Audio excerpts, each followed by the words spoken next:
할렐루야. 저는 여러분과 함께 읽은 오늘 창세기 6장 말씀으로 하나님의 한탄과 은혜라는 제목으로 말씀 나누겠습니다. 자, 창세기 1장부터 5장까지 부지런히 달려왔죠. 특별히 아담과 하와의 후손들이 이제 온 땅에 번져나가기 시작합니다. 아담과 하와가 자녀들을 많이 낳았어요. 얼마나 낳았는지도 성경에 나와 있지 않지만 많은 자녀들을 낳고 900몇 세까지 살았는데, 성경에 기록된 자녀들은 아벨, 자기 형한테 죽임을 당한 아벨 있죠. 그 다음에 가인의 후손들이 있었어요. 가인의 후손이 조금 나와요. 가인의 후손 중에는 라멕이 있었고, 라멕은 이 땅에 문명을 일으킨 자녀들을 가지고 있었죠. 그래서 이 땅의 문명은 가인의 후손들이 이끌어가요. 근데 이 가인의 후손들은 어떤 자냐? 하나님을 떠난 자들이에요. 오늘날 불신자들.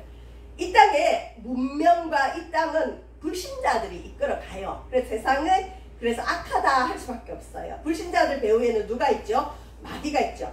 자, 아담이 많은 자녀를 낳았는데 대표적인 자녀들의 이름만 나와요. 가인. 그 다음에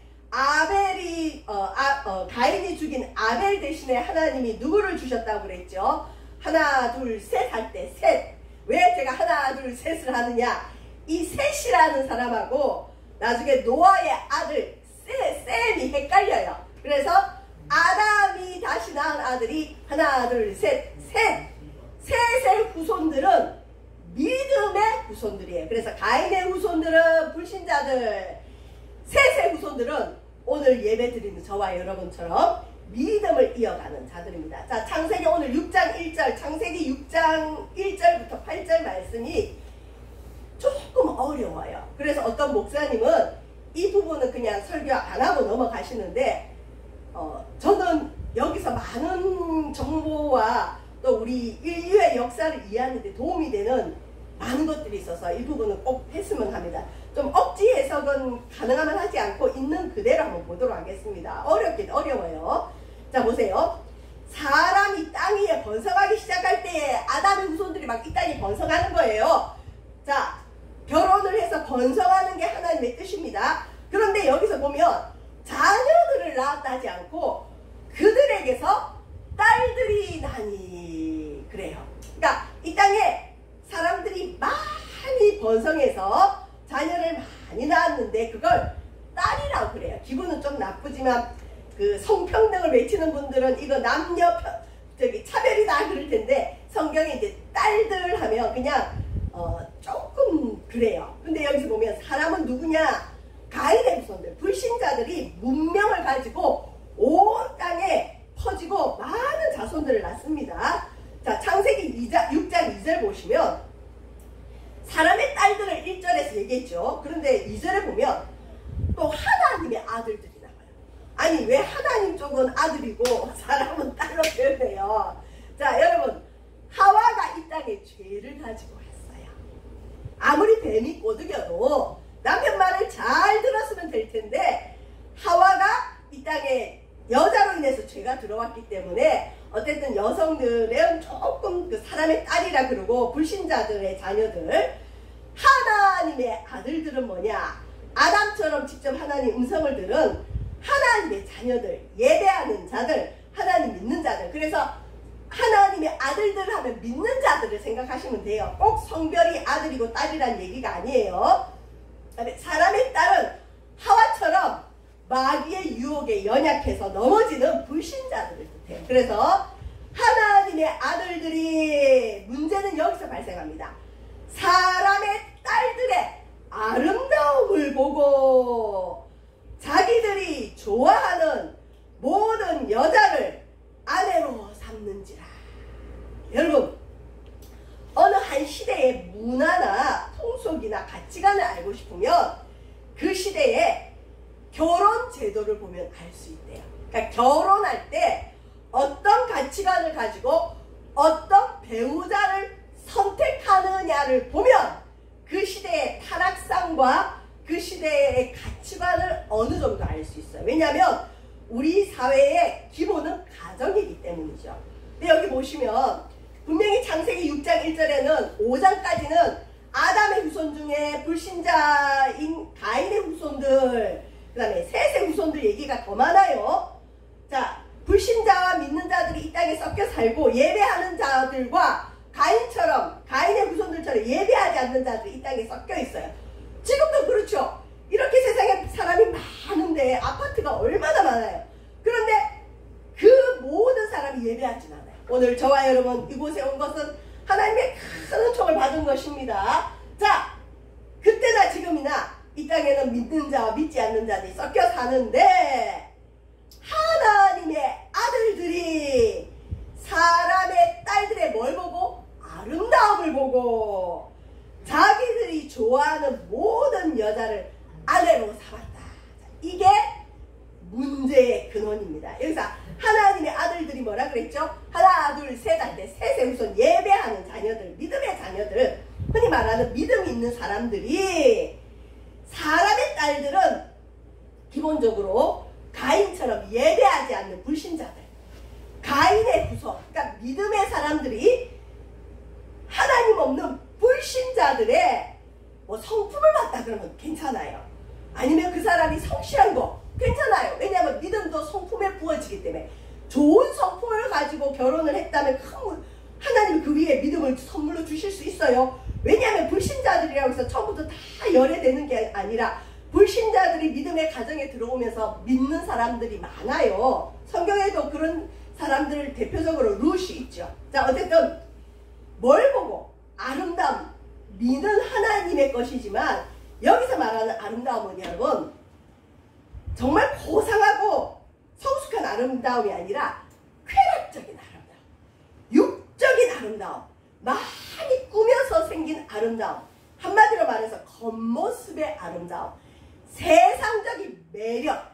그러니까 믿음의 사람들이 세상 사람들의 매력을 보고 하나님이 좋아하는 사람이 아니라 자기들이 좋아하는, 자기 쾌락에 맞는 배우자를 선택해서 결혼한 것이 문제가 되었습니다.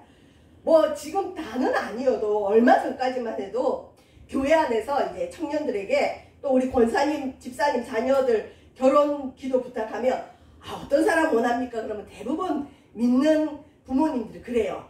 아유 목사님 믿음만 좋으면 되죠. 그래요. 그럼 또 순진하게 그걸 그대로 믿고 진짜 믿음 좋은 사람을 찾아서 이렇게 이 사람 어때요? 하고 소개를 하면 분명히 저한테 뭐라 그랬어요? 믿음만 좋으면 된다고 그랬잖아요. 근데 믿음만 좋으면 되는 게 절대 아니에요. 그때부터 따지기 시작해. 학벌이 좀 모자라고 키가 좀 부족하고 아유 좀 뭐가 그래요. 아니 권사님 믿음만 좋으면 된다며요. 이 자매 믿음 좋아요. 이 청년 믿음 좋아요. 아니더라고요. 그 다음에 또 불신자들도 간혹 사람 소개시켜달라고 들어와요. 그러면 어떤 사람 원합니까? 그러면 사람만 좋으면 되지요. 진짜죠? 그래서 사람 좋은 사람을 찾아서 또 소개를 하면 사람은 좋은데 이게 부족해. 그래요. 이게 우리 오늘날의 마음이에요. 자, 그런데 이 노아의 때거든요. 이게 노아 홍수 일어나기 직전에 가정의 형태, 결혼관이 어땠느냐. 서울 강남에 분당에 아파트 30평 이상 있어야 되고 차는 외제차를 타야 되고 진짜 그 기준이 있는 자매들이 굉장히 많아요. 그래서 그것만 보고 사람을 만나는 청년들도 있고 자매들도 있어요. 뭐죠? 세상적인 매력, 겉모습 잘 꾸민 것. 여러분 이건 돈만 있으면 잘 꾸밀 수 있잖아요. 그러니까 내면을 보지 않고 사람의 진실성을 보지 않고 잘 꾸민 그것만 보고 결혼을 하는 게 문제예요. 특별히 그런 여자를 아내로 삼는 자들은 집안이 망합니다. 망해요. 명품 좋아하는 분들. 자, 보시면 창세기 6장 이제 2절인데 성경에는 일단 믿는 자들은 믿지 않는 자와 결혼을 금하고 있어요. 그래서 고린도후서 6장 14절에 보면 너희는 믿지 않는 자와 멍에를 함께 매지 말라. 믿지 않는 자와 결혼하는 건 같이 그 사람의 멍에를 매는 거예요. 그 사람의 죄짐, 그 가정의 저주의 짐을 같이 매는 거예요. 그러면서 의와 불법이 어찌 함께하며 빛과 어둠이 어찌 사귀며. 아이고 그러면 목사님 교회에 남자 청년이 없는데 그러면 우리 애들 결혼 못하잖아요. 예, 맞아요. 기본적으로는 이 이게 하나님의 원칙이에요. 그런데 또 성경에는 믿지 않는 자와 결혼을 반대하지만 믿음을 반대하지 않고 당신이 믿는 하나님 나도 함께 믿기를 원해요 할 때는 가능해요. 이게 있어요. 그러니까 그 믿음이 우선이어야 되고 그 사람의 성품이 우선이어야 되는데 노아 홍수 일어나기 전에 인류가 왜 타락했느냐? 겉모습, 겉이 화려한 것, 잘 꾸민 것, 허영심으로 인해서 남에게 드러낼 만한 것이 있는 것을 인생의 최고의 가치로 본 사람들의 가정이 이제 무너지기 시작합니다. 자, 왜 그러냐면 보시면 사람의 딸들, 불신자의 딸들, 가인의 후손들의 자녀 양육이 어떨까요? 특별히 뭐 요즘은 남녀가 같이 맞벌이도 하고 그 다음에 자녀 양육도 함께 공동 육아를 하잖아요. 조금 덜한데 이전만 해도 자녀 양육은 아내의 몫이 많아요. 부인의 몫이 많아요. 그런데 가인의 후손들은 가인의 가치관을 가지고 있어요. 가인의 가치관을 대표하는 게 뭐냐? 가인의 7대손 라멕이 자기 아내들에게 한 말이 있어요. 나의 상처로 말미암아 내가 사람을 죽였고 나의 상함으로 말미암아 내가 소년을 죽였도다. 가인을 위하여는 벌이 7배일진데 라멕을 위하여는 77배다.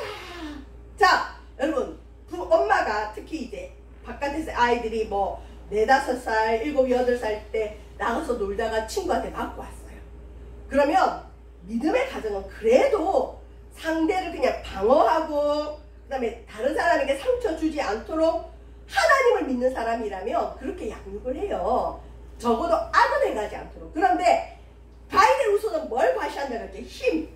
야, 누가 너 조금만 상처 내면 가서 죽여버려. 아빠가 책임져 줄게. 엄마가 책임져 줄게. 이런 가치관을 가지고 자녀를 양육한다고 생각해 보세요. 그걸 듣고 자란 아이들이 어떨까요? 아, 이 세상은 내가 주인이구나. 누가 나를 조금 불편하게 하면 내가 그 사람 죽여버려도 되구나. 그 사람 밟아버려도 되구나. 그걸 어릴 때부터 부모에게 듣고 배우는 거예요. 그래서 노아 홍수 일어나기 직전에 사람의 모든 계획이 어려서부터 항상 악화돼요. 악한 가치관을 가진 가인의 부모가 가인의 후손들, 가인의 딸들이 자기 자녀들에게 하나님의 가치관이 아니라 세상 가치관, 마귀적인 가치관, 남을 상하게 하는 가치관을 심어준다는 거죠. 그래서 여러분, 가정교육이 무너지면 세상은 심판받아요. 하나님은 가정을 제일 소중히 여기는데 여러분의 후손이 의의 가정 되기를 주의 이름으로 축원드립니다. 믿음의 가정이 그래서 중요해요. 그래서 하나님 말씀 안에 있는 부모가 최고로 좋은 교육을 할 수 있습니다. 자, 창세기 6장 3절에 이렇다 보니까 특히 아내들이 자녀들에게 어릴 때부터 가인적인 가치관, 세상적인 가치관, 힘의 가치관, 누가 너 조금만 상처 주면 너는 그 사람 팔을 꺾어버려. 누가 너를 괴롭히면 죽여버려. 엄마가 아빠가 좋은 변호사 사서 얼마든지 너 풀어줄 수 있어. 실제로 이런 일이 여러분, 그래서 뭐가 일어나지? 요즘 학폭의 배후에는 이거 있어요. 권력 있는 부모를 등에 업고 학교에서 난동을 부리는 아이들이 대부분 그래요. 가인적인 가치관. 그래서 노아 홍수 때도 그런 일이 있었습니다. 하나님이 이걸 보니까 어이가 없는 거예요. 그래서 창세기 6장 3절에 보시면 뭐라고 하느냐? 여호와께서 이르시되 나의 영. 여러분, 하나님은 영이에요. 육체는 우리 인간이 가지고 있고 하나님은 영이에요. 하나님이 우리와 함께 하시는 모습은 영으로 함께 하시는데, 그래서 사람에게 하나님이 영으로 함께 하셨는데 이제는 이 사람들이 생각하는 게 생각 자체가 너무나 악하니까, 어려서부터 악하고 마음먹는 게 다 악하니까 하나님이 내가 이제부터는 너희들과 영으로 함께하지 못하겠다. 이 말은 뭐냐? 내가 떠나겠다는 거예요. 너희들 너무 악해서 내가 함께 있을 수가 없다. 자, 그랬더니 인간들이 어떻게 되느냐? 믿음의 사람들도 마찬가지입니다. 믿지 않는 여인과 믿지 않는 남편과 세상적인 가치관으로 하나님 없이 살아가니까 이들이 영적인 존재가 되지 않고 육신이 돼버려요. 그래서 하나님이 이 사람들의 날을 제한을 하셨습니다. 어떻게 해요? 120년으로. 여기서 말하는 육신은 우리 이 그냥 몸이 아니라 하나님을 상징하는 영과 반대되는 개념이에요. 그냥 몸뚱아리만 있는 거예요. 육신. 육적인 욕심. 하나님과 반대되는 가치관을 육신이라 그래요. 너희들 가치관이 다 타락했구나. 너희들 바라보는 게 다 틀렸구나. 나 여호와 하나님과는 전혀 상관이 없는 세상 생각만 하구나. 그런 생활만 하구나. 이제 내가 너희들과 더 이상 있을 수가 없다. 그러면서 원래 인간은 아담은 930세, 여러분 셋은 912세, 에노스는 905세, 에녹이 제일 짧았죠. 365세, 무드셀라 969세를 살았는데 이때 노아전에 사람들이 너무 타락하고 가정이 무너지고 가정교육이 완전히 무너지니까 하나님이 인간의 수명을 120년으로 제한했습니다. 근데 신기하게도 요즘 의학의 힘을 좀 빌든지 아니면 아주 좋은 유전자를 타고난 사람들이 많이 살면 120까지 사는 분들이 간혹 있어요. 근데 지금 문제는 저 공산권의 푸틴이나 시진핑이 공식적으로 얘기했죠. 살아있는 청년들, 아이들의 장기를 이식 계속 받으면 몇 살까지 그 사람들 산다고 본다고요? 150살. 어떤 저 방송인의 얘기를 들었는데 방송하던 사람이 방송국에 벌써 10년 전부터 장기가 무너지면 중국에 갔다 온대요. 갔다 오면 새로운 장기 받아서 건강하게 살아간대요. 그러니까 근데 그게 장기 하나 이식하는데 억대가 든대요. 그러니 중국은 그 일을 계속 하잖아요. 그래서 요즘 그 뭐 가짜 뉴스라고 하는데 가짜 뉴스는 아니고 벌써 저 무비자 중국인 들어오면서 우리나라 관광객들이 6명이 사라졌고 지금 그 아이들 유괴도 많고 청년들 특히 청년들도 조심하라 그러잖아요. 길거리 가는데 어떤 할머니가 도와주세요 하고 가봤더니 이 앞에 보니까는 그 승합차가 기다리고 있고 지금 굉장히 조심해야 됩니다. 절대 혼자 어디 지금 이상한 데 다니지면 안 돼요. 그리고 조심하셔야 돼요. 지금 사라지는 사람들이 꽤 있대요. 이거 가짜뉴스 아니에요. 진짜예요. PD 거기도 나왔어요. 자, 근데 어쨌든 그 정도로 지금 우리나라가 전 세계가 노아의 때처럼 악한데 하나님이 그래서 수명을 120년으로 딱 제한을 해버렸습니다. 자, 그런데 그 다음에 또 이 재밌는 표현이 있어요. 창세기 6장 4절에 보면 당시에 땅에는 뭐가 있었다고요? 네피림. 여러분 네피림은 뭐냐면 거인, 용사, 키가 큰 사람. 우리나라의 서장훈 씨가 키가 얼마나 그러죠? 2m가 넘는데요. 그래서 보통 사람이 그 사람 옆에 서면 그냥 기가 죽는데요. 여러분 여기 보시면 이렇게 하나님의 아들들이 사람의 딸들과 결혼했더니 네피림 거인들이 많았고 그 후에도 하나님의 아들들이 사람의 딸들에게 들어와 자식을 낳았더니 아니 우리 하나님 재밌죠. 믿음의 사람이 타락해서 아주 세상적인 쾌락적인 사람들과 결혼을 해서 자녀를 낳으면 죽든지 아니면 좀 뭐가 문제가 많이 생겨야 되는데 하필 그들에게서 거인이 나와요. 힘 좋은 용사들이 나와요. 심지어 고대에 명성이 있는 사람이 나왔습니다. 자, 이게 우리의 딜레마예요. 우리나라가 너무 못 살다 보니까 예수 믿으면 복을 받는다 그래서 실제로 복을 많이 받았어요. 근데 그 복이 마치 하나님이 다 주신 걸로 착각합니다. 그런데 여기 보면 하나님의 사람들이 타락해서 세상적인 가치관을 취해도 네피림이 나올 수 있고 용사가 나올 수 있고 고대 명성 있는 사람들이 나올 수 있어요. 여기서 말하는 네피림, 용사, 명성은 세상적으로 뛰어난 모든 것들을 갖춘 걸 얘기합니다. 그래서 우리가 외적인 어떤 수준이나 외적인 축복이나 외적인 세상적으로 잘 나가는 것, 이 모든 것들이 다 믿음의 결과는 아니에요. 다 하나님이 준 복이 아니에요. 우리가 뭔가 잘 되면 하나님이 무조건 복을 준 줄 알아요. 혹시 뭐가 안 되면 하나님이 나에게 복을 안 주는 것처럼 생각해요. 그게 지금 우리 한국 기독교의 최고의 문제입니다. 목회자들의 최고의 문제고 성도들의 최고의 문제예요. 저도 그 생각을 떨어버릴 수가 없어요. 실제로 그런 일이 많이 일어나니까. 그런데 오늘 본문에 보면 믿음의 사람들이 타락해서 세상적인 가치관을 가져서 자녀들을 낳아도 네피림이 나오고 세상에서 뛰어난 용사들이 나오고 명성을 갖출 수 있어요. 그래서 잘 나간다고 잘 나가는 게 아니고 못 나간다고 못 나가는 게 아니에요. 내가 믿음에 서 있는가, 하나님과 함께하고 있는가, 내가 말씀을 따라가는가, 그게 기준이 되어야 되지, 뭐 내가 축복을 얼마나 받았다, 세상적으로 얼마나 잘 나간다, 그게 다 우리 믿음의 결과는 아니라는 것. 그래서 우리가 믿음의 사람들은 끝까지 깨어 있어야 됩니다. 자, 그랬더니 가정이 무너지니까 어떻게 하시느냐. 여호와께서 사람의 죄악이 세상에 가득하고가, 여러분 엄마 아빠가 악한 가치관으로 아이를 가르치니까 그 아이들이 생각하는 게 어릴 때부터 악하니까 세상에 죄악이 가득한 거예요. 가득한 거예요. 그리고 그 마음으로 생각하는 모든 계획이 항상 악합니다. 그래서 가인의 후손 사람의 딸들의 자녀 교육의 결과입니다. 그래서 자녀 교육이 제일 중요해요. 옳은 걸 가르쳐야 되겠죠. 의로운 걸 가르쳐줘야 되겠죠. 그래서 창세기 8장 21절에는 이 시대를 향해 어떻게 말하느냐. 하나님께서 사람의 마음이 계획하는 바가 어려서부터 악하다. 어려서부터. 자녀 교육 잘못됐다는 거죠.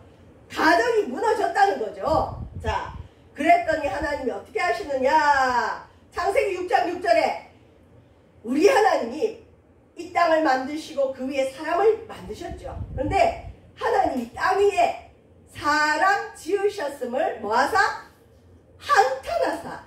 어떤 사람은 이걸 후회하사. 여러분 하나님도 후회하시는 게 있을까요? 있어요.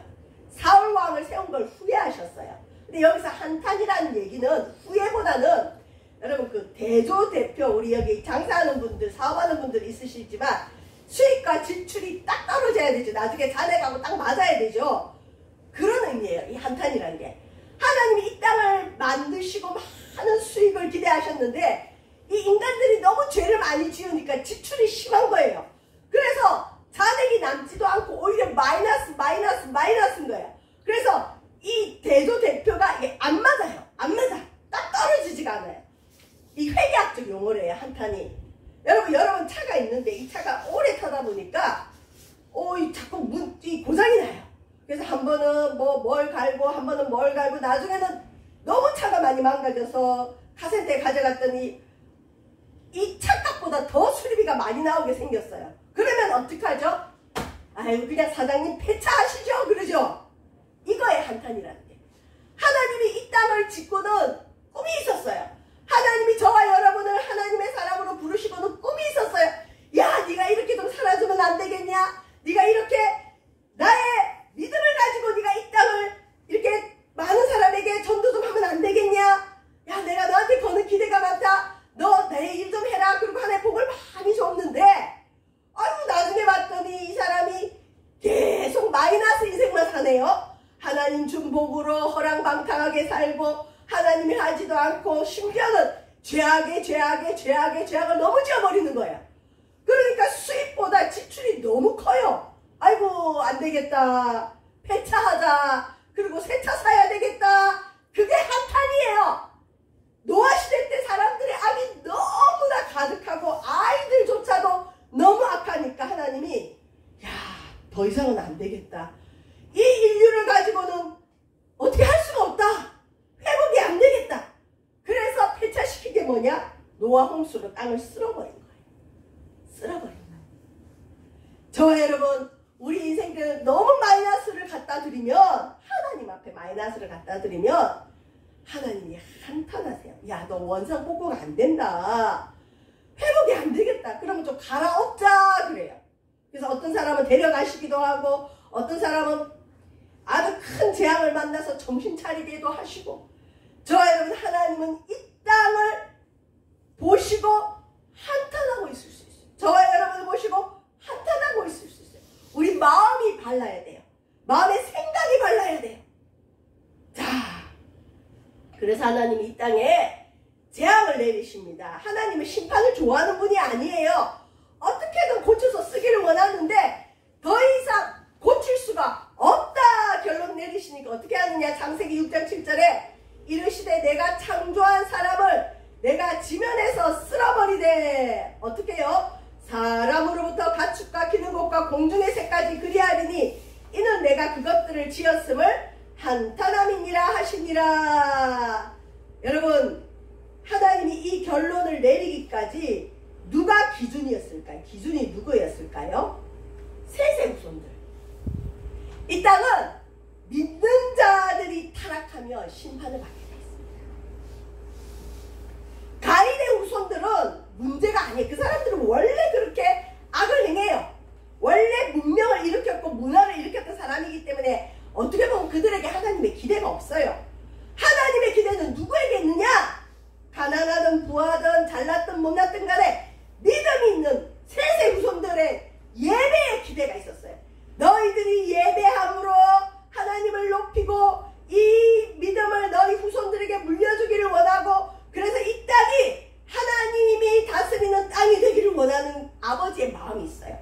셋의 후손들이 하나님을 전파함으로 가인의 후손들도 돌아오기를 하나님이 원하는데, 셋의 후손들이 가인의 후손들에게 전도해서 하나님께로 인도하기는커녕 믿음의 후손들이 불신자들의 영향을 받고 불신자들에게 전도되어서 믿음도 버리고 하나님 말씀도 버리고 세상 사람보다 더 악해지는, 오히려 가인의 후손들의 전도를 받아가지고 마귀의 자녀가 되어버리는 거예요. 그러면 여러분, 이 땅에 심판이 옵니다. 교회가 똑바로 해야 됩니다. 우리 믿는 자들이 하나님 편에 서야 됩니다. 그러면 이 땅은 괜찮아요. 저와 여러분, 믿음을 절대 버리지 않길 바랍니다. 그런데 믿는 자들이 타락하니까 하나님이 믿는 자들뿐만 아니라 불신자들과 심지어 가축과 기는 것과 공중의 새, 이 땅의 피조물도 믿는 자들의 타락으로 인해서 함께 멸망을 받죠. 그런데 이제 이걸로 끝이 아니라, 그러나 세상이 이랬지만 하나님이 원상복구를 위해서 심판하기로 결정했지만, 그러나 노아는 여호와께 은혜를 입었더라. 이 심판의 파국의 현장 앞에서도 하나님은 믿음을 이어갈 사람을 선택합니다. 여기서 성경에 은혜라는 말이 참 많이 나오죠. 신약은 거의 은혜라는 말로 뒤덮여 있어요. 근데 구약에서 은혜라는 말이 처음 나오는 게 오늘 창세기 6장 8절이 은혜라는 말이 처음 나와요. 누가 은혜를 입었다고요? 노아가 은혜를 입었어요. Almighty라는 영화가 있었어요. 아주 애니메이션인데 재밌어요. 그게 노아의 얘기인데, 여러분, 노아가 여호와께 은혜를 입었다. 이 말은 뭐냐면, 셋의 후손들이 다 타락해서 가인의 후손들에게 휩쓸려서 세상 가치관으로 먹고 놀고 하나님과 상관없이 예배도 드리지 않고 엉망으로 살아가지만, 이 노아는 경건한 사람이 되었다. 경건한 사람이 되었다는 건 뭐예요? 모여서 드리는 예배도 드리지만 삶의 예배에서 승리하는 예배자였다는 거죠. 경건한 사람이 된 이 노아를 통해서 하나님은 잃어버린 하나님의 가치관을 회복시키시고 하나님 믿음의 사람을 다시 세우시려고, 이 땅을 원상복구시키시려고 여러분 방주를 짓게 했고, 그리고 그 땅은 다 홍수로 심판을 받습니다. 우리 하나님은 심판하는 걸 좋아하지 않아요. 예를 들면 엄격한 부모님은 오늘 너희들 통금 시간은 10시야. 그리고 만약에 통금 시간을 어기면 너희들 용돈 50%를 깎고 어쩌고 저쩌고 부모님이 그래요. 근데 이 10시가 다 돼갔는데 애들이 안 와. 이놈들 봐라, 안 오네. 아이고, 내 용돈 50%는 이제 내 거다. 그래, 조금만 더 늦게 와라. 그리고 이놈들 어떻게 때리지? 요런 부모가 있어요? 아니죠. 10시가 다가오면 부모님이 마음이 조마조마해요. 아, 왜 안 오지? 얘네들 어디 가다가 나쁜 사람 만났나? 조마조마해요. 그리고 빨리 와라, 빨리 와라, 빨리 와라. 이게 부모 마음이에요. 하나님이 그래요. 비록 노아를 통해 심판을 예고했지만 그래도 너희들 돌아와라, 돌아와라, 돌아와라. 그게 안 되니까, 원상복구가 안 되니까 폐차시키고 노아 가문만 구원을 받고, 여러분 이 땅은 다시 시작됩니다.